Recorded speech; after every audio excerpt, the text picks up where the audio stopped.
And we're back. Episode 3. I'm so excited. I'm very excited to be joining you. And of course, my man Devin over there behind the... What do you got over there anyway? Oh, it's that Roadcaster. It's a great setup. Their podcast equipment is fantastic. He's got enough stuff going on. I don't even want to breathe on that because I'm pretty confident that I will mess it up. But you know how they say all the time, Devin, like there's one in every crowd? Yeah. You know, there's one in every crowd, and our guest today just kind of seems to be in every crowd. Dakota McElhaney, welcome. Welcome, Thank sir. you. Thank you. Dak. Thanks for the invite. Dak Mac. Appreciate it. Dak Mac is here, the infamous Dak. Dak, Here we are. what's going on in your life, man? Tell me something. Man, everything. Work. Getting married. Yeah. Yeah. I heard you got a Life-changing. pretty good DJ for your wedding. Yeah. Mr. Devin Barnes himself. Hey, he knows the soundboard. Well, I suggested, he said, man, we need to get somebody up here to join you. And I was like, well, you know, blah, blah, blah. What about Dak? And he comes running back downstairs. He's like, hey, I'm DJing that guy's wedding, you know? So get him over here in 20 minutes. Yeah, Let's that was go. that was a kind of a last minute deal. We're Yeah. 60 days out from the wedding. Getting close. Crunch time. Devin come to save us. It's wedding season. I'm staying so busy. Like, I am buried up to here in weddings and in media stuff, and I just stay busy. Man, I've got my, I'm glad we talked about this because I'm 11 days away from my anniversary. Whoa. Speaking of wedding season, but it's other seasons too, guys. What we got rocking? It is NFL season. Oh, that football? Hey, college football started last Saturday, Oh, right? man. Oh, I went down south a little bit to a college town and tailgated for the first time at that college. Yeah. Good times. Good times. Almost late for a wedding on Sunday, though. So it was almost bad, but had a good time. Baseball season, Baseball season's full wrap. hunting season. Hunting. So the 15th was the opening day of dub season. No, the first. The first, you goob. I'm sorry, it's not even the 15th yet. Dub. The 15th is the opening of teal season. And Correct. bow. And bow season. The Wow. first was the opening of dub season, and it was also the first Mizzou football game. That's correct. So my son and I, we had a couple of neighbors come down just right there around the house. He had baseball practice, so he only got to join us for like an hour or so. He shot really well. My dog was exceptional. It was like a super proud daddy moment to sit there next to my 10-year-old and then my 18-month-old pup. And, you know, we did not miss a single mark. We picked up every single bird that we collected for the day that we shot. I'll go ahead and say it. That was pretty cool. And then I got to sit there in front of an 80-inch television screen at my neighbor's, cleaning dubs and watching Mizzou football into the evening. It was Way good. to end the day. Not bad at all. No, I Great can't way to complain end about the that. day. No. And I complain. No. It was such a nice weekend, too. Indeed. Yeah, it was, man. We got the family together, kind of a late start, took our time to get over to the river, you know, started out with a little bit of rainy weather, but I wasn't complaining because we slept in. Got to do that every once in a while. yeah. It's a rarity, especially this time of the year. It'll be nothing but early mornings and crappy gas station coffee from here on out. 100 mile an hour. Smell a two-stroke. Definitely. Definitely. You got to make sure you get the honey buns or the fudge rounds on the way. You know, now they actually make a Pop-Tart container.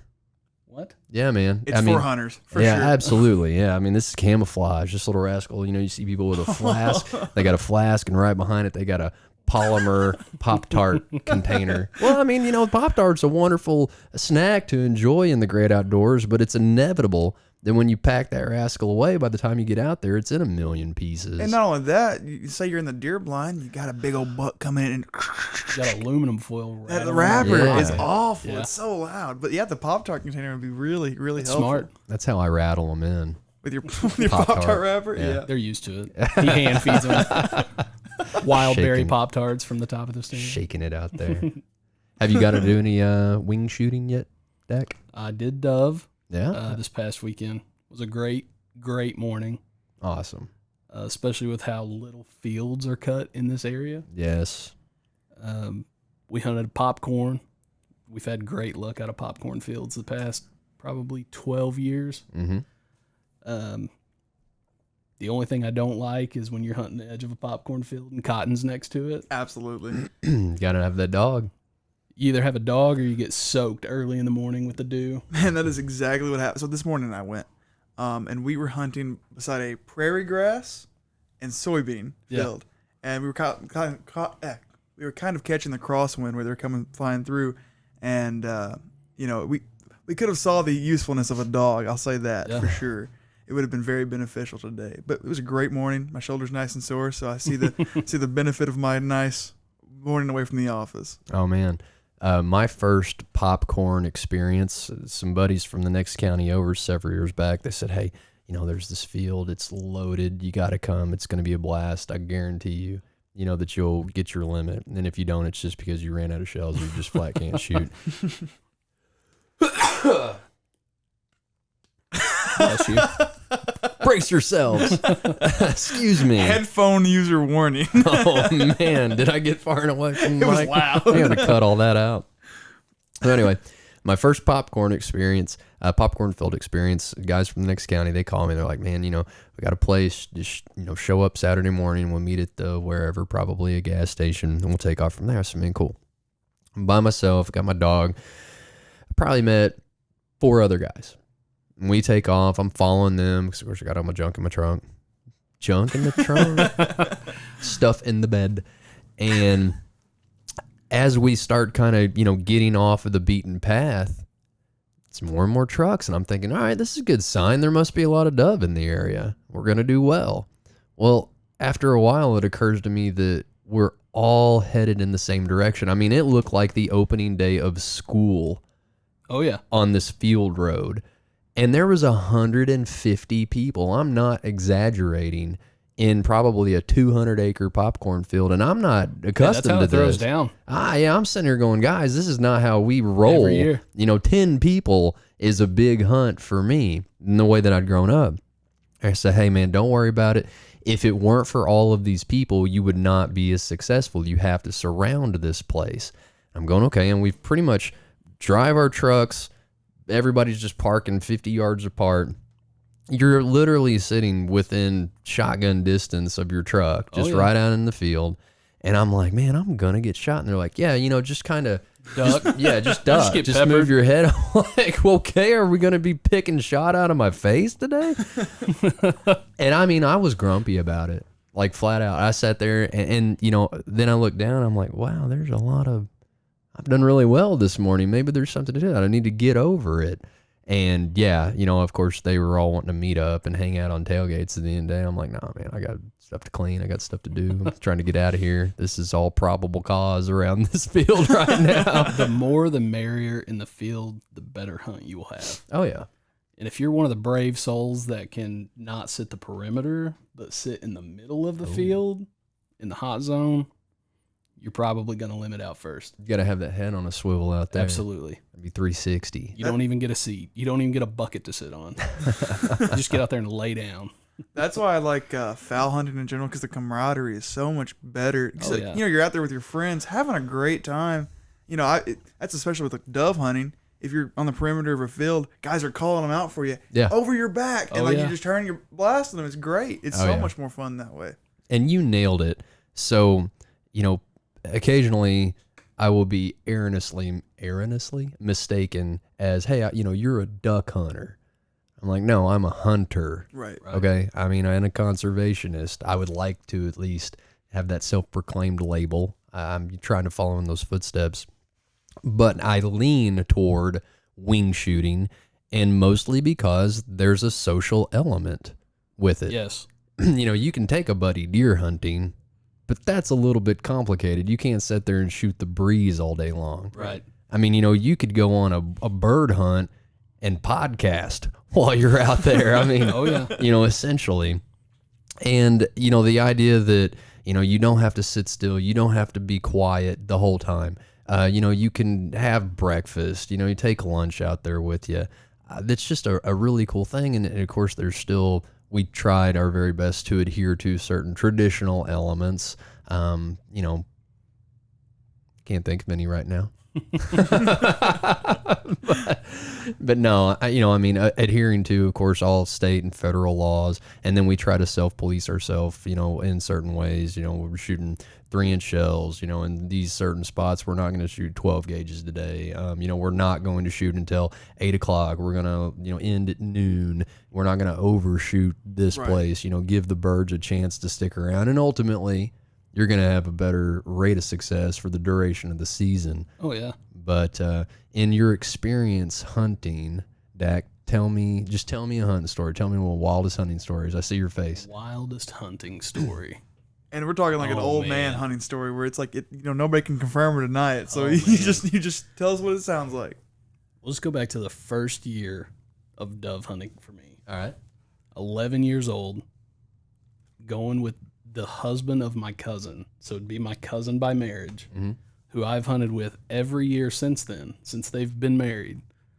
First year we go, I bought 2 of the sleeves of shells. The sleeves that have 4 boxes in it? So I have 2 sleeves. So 8 boxes of shells. 11 years old. Trap shooter special. Federals, the ones that jam about every 4th or 5th shell, and you got to slam the butt of the stuff, Anyway, so 11 years old. Federal, if you're listening, I'm a fan. That's what I shot today. Hey, we're hunters on a budget. Anyway, so we're 11 years old, never been dove hunting, never been bird hunting. Shot a little bit of trap with my brothers at the time. We get out to this field, and kind of what you were talking about, I was kind of nervous. There's 100 people in a 150-acre field. Oh, and they're all looking at you. Yeah, they're looking at me because I'm like, they're like, who's this kid that showed up? I don't know who any of these people are. Maybe a handful that was with us. We get out there. Everybody limits out about 30 to 40 minutes. Mm-hmm. I've shot an entire sleeve. I have 2 birds. Oh.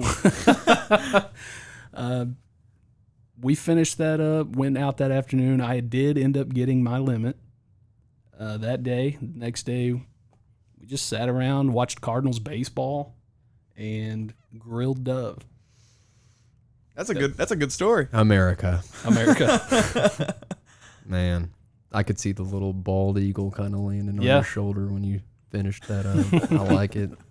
Tell me about shotguns. I know you were a trap shooter back in the day, right? Back in the day. Shot trap in high school as much as we could. Entered as many tournaments as we could. Our school was granted a $6,000 check from the NRA to purchase equipment for our trap shooting team. Shout out NRA. Right? We used that to buy team guns, team equipment, thrower, stuff to practice with. The entire team got 1187s. They were nice. Good shooting gun, and I will always resort back to my trusty old 870. Boom. Absolutely. 870 synthetic stock. I would imagine if I had a wooden stocked 870, it would not be with me today. I mean, it's been in mud. It's been in the bottom of a pond. The 870. I was over at Rhino's next door, and we were kind of speculating on shotguns, and it seems like inevitably when you have the shotgun conversation that more often than not, if it's not a Mossberg, they're going to resort to the Remington 870. Absolutely. It's like the staple of modern day shotgunning, really. Yeah. Modern day shotguns for us is an 870 to where your grandfather was a H&R single shot 20 gauge. Right. You know what I mean? Oh, yeah. I've never had a synthetic stock. I've only ever had wood. Fancy fella. I don't know about that. I just like, so whenever I go to purchase firearms, I like the traditional aspect of it. I've got the Rough Rider pistol, the 22, of course, and I've always liked the simplicity of the wooden stock. I like the way they look. I have some that are engraved, and just beautiful, like Belgian made Sweet 16s. Fancy fella. I don't hunt with a lot of my guns. I'm too hard on stuff to have a wooden stock so gun. we also had this conversation next door at Rhino's as well, because I'm in the market. I in 2002, Beretta came out with what's known as the Extrema 2. It's the A391. It's been referred to as the AK-47 of waterfowl guns, and rightfully so. I mean, it's a workhorse. It's a big, heavy, bulky autoloader. It's gas-powered, but man, does it perform. And as soon as they came out, I gave it 1 year, and of course in 2002, I was a very young man and having to save up all my shekels, and I wanted to make sure, like, hey man, you know, we need to give it a year for at least like Field and Stream to come out and decide, is this thing all it's cracked up to be? And I'm combing the waterfowl forums religiously, and at the end of that year I was like, this is the gun that I want, and I purchased one. So, you know, 2003, and I still have that gun. And, you know, having a gun shop next door, when you get a closing check, a commission check, has been pretty ornery over the years. Yeah. So when you get a closing check, man, Rhino's getting a closing check too. Playing me like a fiddle. One and the same. And, you know, I mean, I'm not a huge gun collector. I mean, you know, you can only shoot one at a time unless you're Rambo. Duke Nukem out there. You know what I mean? And, you know, every once in a while a deal will come along. And of course, I got some of my grandfather's guns like a lot of us do. And we were talking about this very thing because I've essentially worn this shotgun out. I sent it back to Beretta. You know, conservatively, I estimate it's had 17,000 rounds pumped through it, which, you know, over the course of a 90-day waterfowl season or a 100-day waterfowl season, plus goose, plus shooting trap, skeet, you know, dove, whatever, just being a hillbilly, it doesn't take long to run a case of shells through one of those guns. Right. And you know, we were looking at some of the models, and kind of like Devin, I thought, man, you know, I would not mind having something with some wooden stocks on it. I mean, it just looks good. It feels good, feels different. You know, that synthetic's hollow, just to give it a better chance. And we're sitting there staring at my shotgun. I'm like, when you're waterfowl hunting, and if you go hunting a pit, a steel pit blind, or, you know, anything that's constructed like that, even out of a boat, they're just going to get beat up. Yep. That's why I can't do it. No, and the newer wooden stocks are not built like the stocks that your grandfather's gun had. Right. You know, these stocks would absorb oil. So, you know, even though you're kind of, you know, brazing them, roughing them up a little bit, you still oil them down and soften them up. Where this newer stuff, I don't know if it's laminated. I don't know if it's got a polymer element to it. It's just not the same. And I'm not saying that I have to go out there and my gun be all pretty. However, that plastic and synthetic and aluminum is going to hold up just from having burrs on it from getting beat up in the hillbilly waterfowl situation. Right. Yep. And that's kind of one of those things. It's like, it also scares me to spend, you know, an exorbitant amount of money on a shotgun and then I go drop it in the mud. Well, it's a tool, and that's exactly what I'm looking for in reviews. My A70's been used as boat paddles. Mm-hmm. I mean, it's used as not only a paddle, but just like to push off of stuff in the water. I mean, when you get stranded and it's dark, you got to go. We used the barrel of mine to break a lug nut. It was all rusted on. Nobody else would do it. I was like, this is the only thing we got, guys. There's 3 of us. There's 3 shotguns. There's nothing else here. Well, if you think it's such a good idea, you do it. All right. In which I pulled it off the gun and used the, you know, the receiver side of it. And I mean, and I was still like, but I also didn't want to be stranded out in the middle of nowhere at 4 o'clock in the morning. Actually, we were kind of chatting about shotgun stories before this. And, you know, I'm funny because where a lot of people are really proud about having the latest and greatest, I'm super sentimental. And that's something that I certainly get from my dad. To a point, you know, he's more like, hey, look at this. He's a gadget guy. But where you're showing me, you know, hey, here, cool, you know, check out my new knife. This is the newest whatever.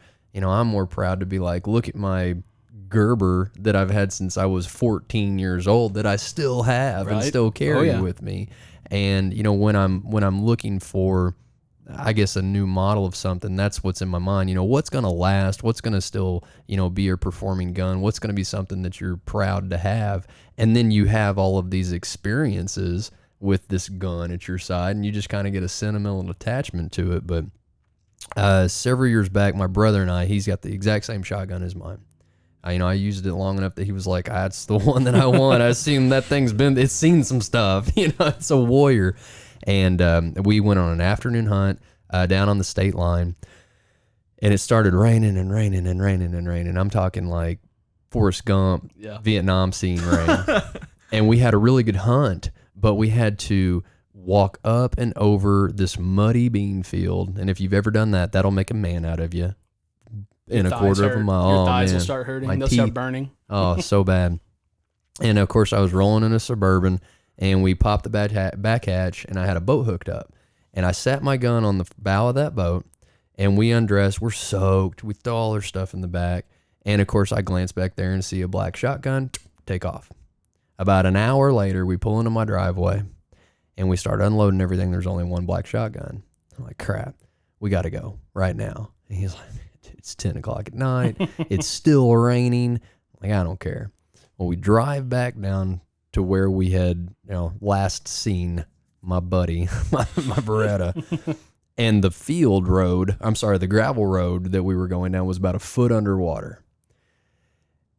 This isn't going to be good. And we're about a half mile down this road. Right. So we drive about a quarter mile down the road, and I get out, and I've got knee boots on, and it's over my knee boots, and I'm just serpentining, dragging my feet for the last quarter mile. Nothing. Said, let's take the whole thing out. Let's turn around. So we go the whole half mile back to the blacktop, and man, I'm just like, I know I'm going to find this gun. I know I'm going to find this gun.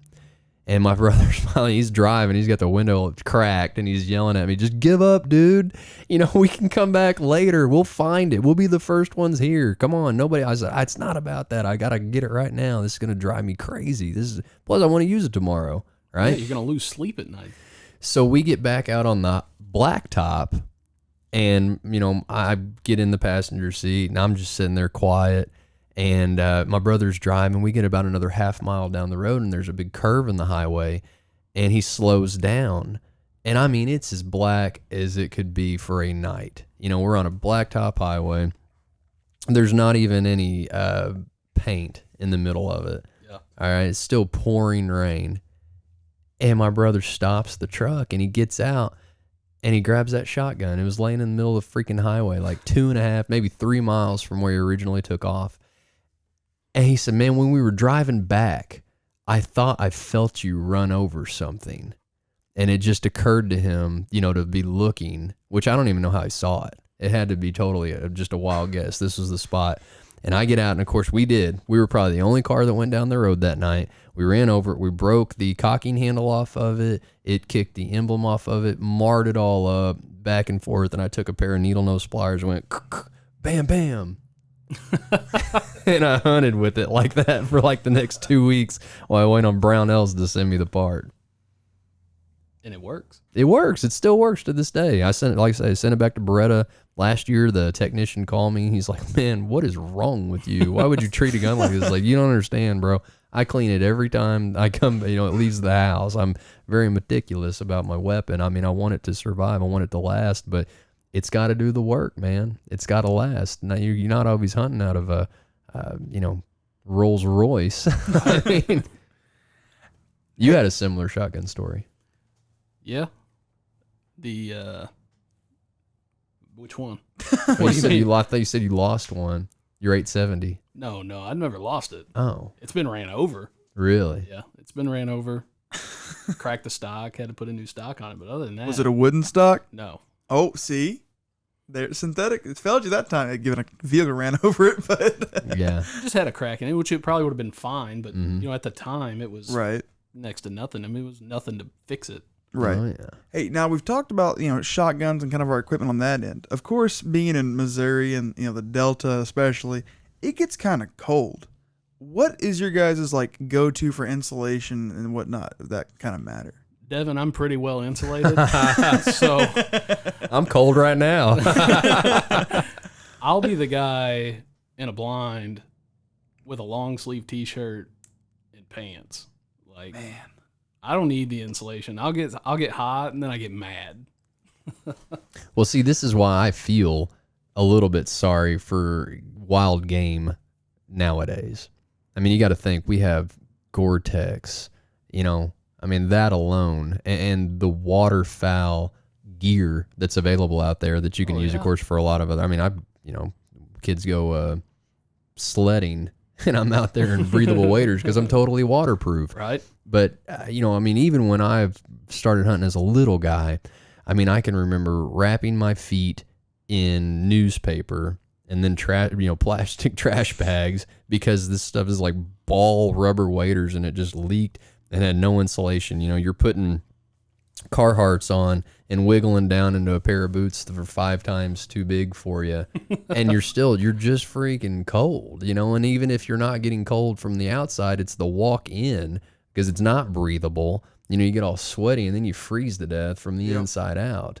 But to answer your question, generally speaking, about anything out there on the market is so superior by today's standards. But what I have learned is, you know, keep your feet dry, Lieutenant Dan. See another Forrest Gump reference. Right? It's gonna bring it home. We got to get Tom Hanks on. I do get mad. I get mad when my feet get wet. Mm-hmm. So but my feet also sweat a lot. Yeah. So I'm the one out there not thermal socks. Yeah. But I do carry extra pair of socks. And see, you kind of got the right idea. Like, you know, you have good facial hair, covers everything, but you know, your host today, he doesn't have that anymore. Well, I mean, he cut his facial hair off. It's gone. So. It's gone. His upper lip's gonna stay nice and warm, but the rest of his face is gonna freeze. I won't stay out there long. Side note from that's a really nice cookie duster. Well, thank you. I had a solid beard last week. You know, I was just getting to that spot. I don't know if you ever grown a beard out. There's like a 1 week period where you're just like, this is terrible. It itches. I'm ready to be done with it. You have to push through it. I did, and I got through it. And it was the same day. It was the first. It was the opener of Mizzou and Dubs, and I had a good afternoon. And I came home, and my wife. Everybody's like, "I bet your wife hates that." My wife requested this. Believe it or not, she did not request the handlebars. No, we had to. Which I also have a picture. I started out with the straight up Civil War era big job like that, and she gave me a not no but a hell no. She didn't come out beating drums. No. But no, I mean, you know, like you, Dak, with the outer gear being just so unbelievably efficient and warm. I mean, if I've stripped my outer layer off, you'd think that I was, you know, going to the gym. I'm usually in a pair of sweatpants and a comfortable cotton shirt. Yep. And a normal pair of athletic socks and some flip-flops or something. Well, not flip-flops. That'd be weird with socks. Or flip-flops, socks over them. Yeah. Slides. Got to go, can't do the socks with sandals thing. But anyway, hey, man, we're going to wrap it up. Appreciate you so much for coming in here. Hey, thanks for repping the Hacker Brother gear. By the way, you, our listener and watcher out there, if you're interested in getting your own Hacker Brother gear, it is available online at Mozark.com. So shout out to Hacker Brothers for the sponsorship. As always, Mossy Oak Properties. A big thanks to Devin for being here today. Hot on that Roadcaster. RODE. Road. All righty, guys. Thanks for tuning in. We'll catch you next time. All right. Episode 4, the Mozark Minute.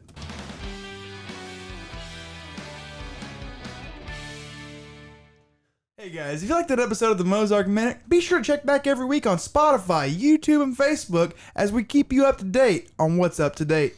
And every time we jump on this podcast, we're going to discuss more and more topics that not only you, the listener, wants to hear, but some, pretty interesting topics of our own. So stick around, check back in with us. Thank you so much from the Mozark Minute. See you next time.